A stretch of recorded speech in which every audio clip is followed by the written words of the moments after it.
Your church passed over the most skilled musician in the room for somebody who can barely play. And I need you to hear what nobody is willing to say out loud about this. It wasn't a mistake. It wasn't ignorance. They did it on purpose. So I'm going to show you the 3 reasons they did it. And I'm going to show you real comments from musicians living it right now. And I'm going to show you how to stop losing this game that was never about your skill in the first place. You know, in my 35 years plus of being a church musician, I've been the musician that churches have hired, and I've been the one that hired musicians. And I've sat in the meetings where the criteria for hiring musicians got decided. So when I tell you the job has changed, I'm not just guessing. I've literally watched it change right before my own eyes. Now, before we go any further with this, let me make something clear. This isn't about gatekeeping. Some of the most powerful worship services I've seen have come from self-taught players.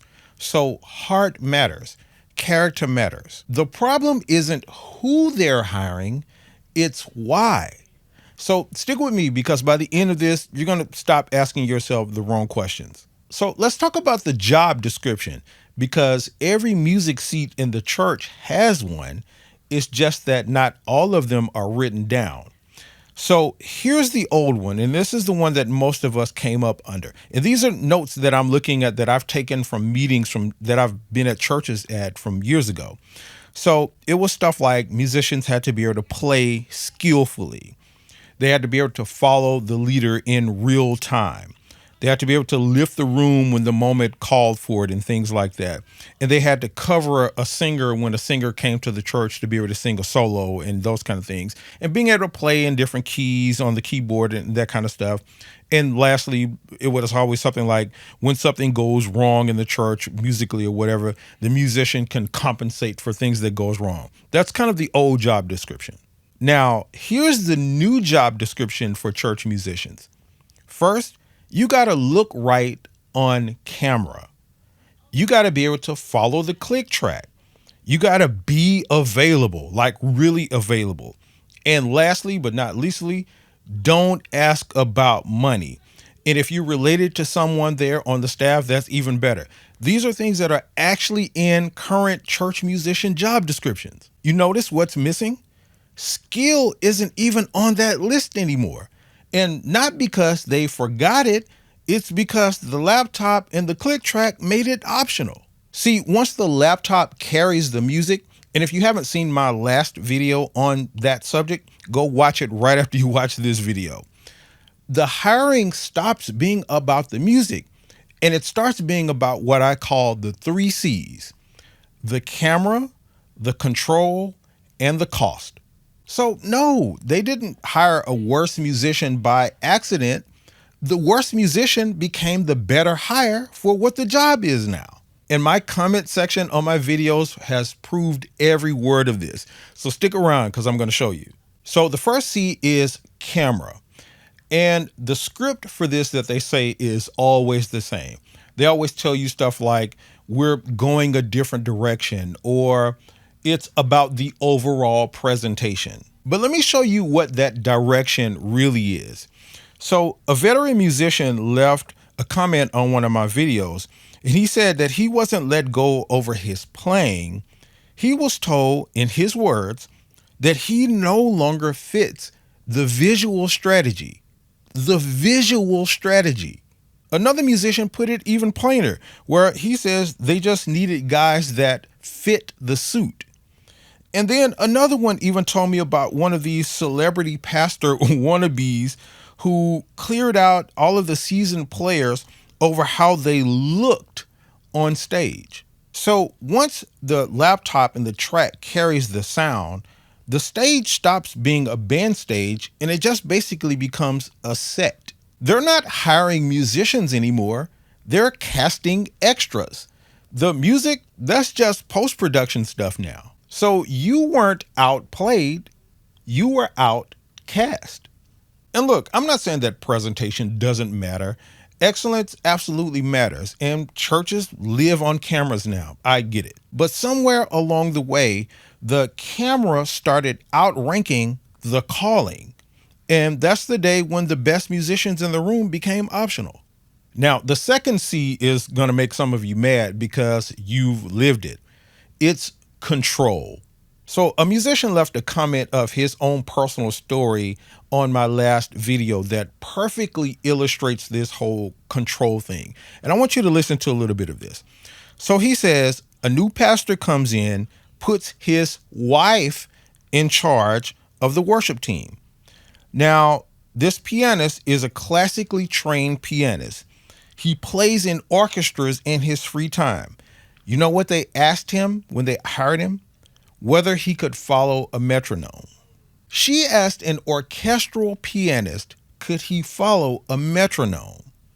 And then he goes on and talks about that she banned his keyboard patches. So basically, she only allowed him to play piano only. It was no strings, no organ or any of that kind of stuff. And even when the song called for those things.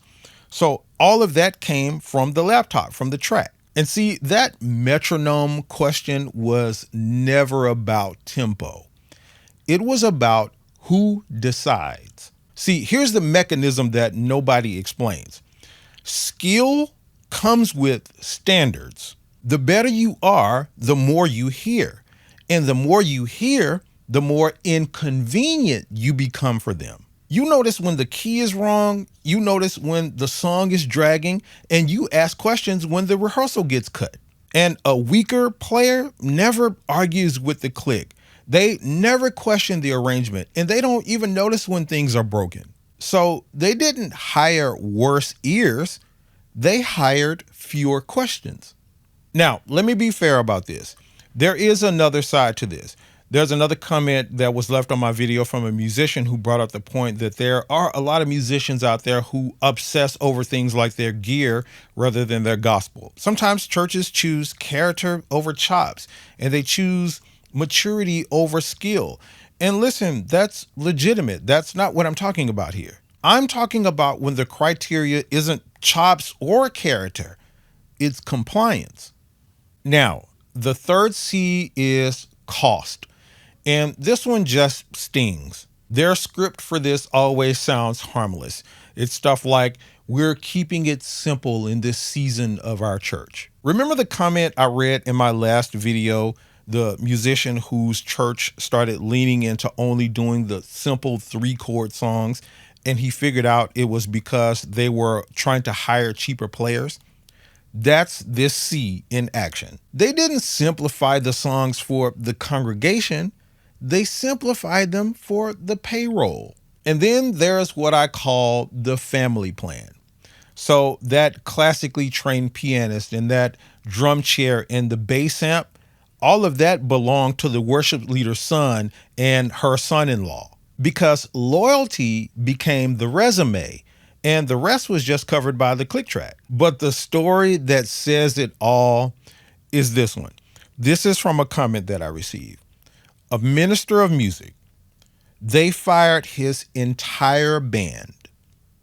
They cited the budget was the reason for it, but they kept him by himself to program the tracks, to run the tracks, and play over the tracks. Basically one salary now doing 5 jobs. And then he says the pastor's wife stood up on the platform and complained that she wanted it to sound like a live band up there. And you know what he said back to her? He said, do you mean the band that you fired? When the seat goes to the cheapest yes in the room, the music was never the job. Okay, so what do you do about all of this? 3 C's, 3 moves. Let's go. First, you got to diagnose the room before you audition for it. Before you take a seat or before you keep fighting for one, you got to ask 3 questions. 1, who actually runs the music? A musician or a relative? 2, are the parts being played or are they being piped in by the track? And number 3, always ask, what happened to the last band that played here at this church? Because if those answers tell you that this church is casting, then stop showing up like it's a musical interview.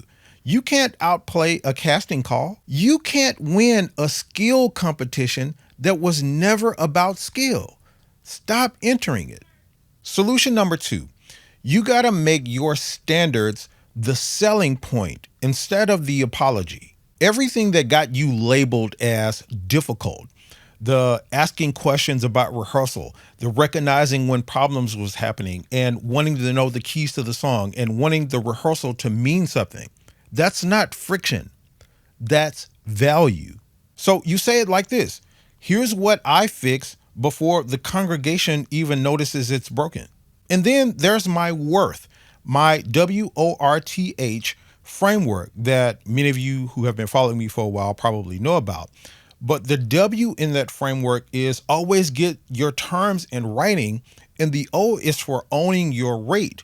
See, because a defined church role, it survives all of those politics. This vague, oh, just come to be a blessing arrangement never survives it. Never shrink your skill to fit a seat. The seat was never going to grow. And solution number 3 is you have to go where your skill is still the currency.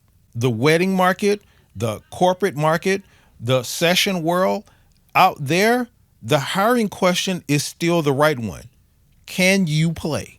Build that side of your portfolio until the church seat becomes a choice, not a dependency. And here's what happens when you do. The family plan loses its grip on you. The politics stop working because they only work on people who don't have options. The exact skill that they have passed over is the exact skill that the outside market pays the most for. The reading, the feel, the 10, 15, 20, 30 years of experience. That's not what the church stopped needing. That's what the church stopped paying for. And the outside market never stopped paying for it. So if the seat went to somebody who can barely play, I need you to hear this. That was never a verdict on your gift. That was a confession of their criteria. I'll see you in the next video.